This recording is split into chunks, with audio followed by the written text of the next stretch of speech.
إلا الله وحده لا شريك له وأشهد أن محمدا عبده ورسوله أرسله بالهدى ودين الحق ليظهره على الدين كله ولو كره الكافرون. الله أكبر.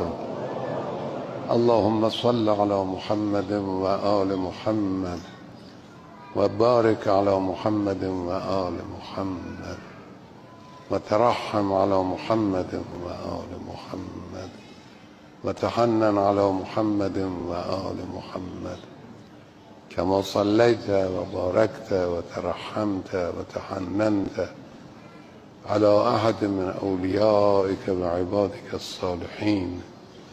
الله أكبر.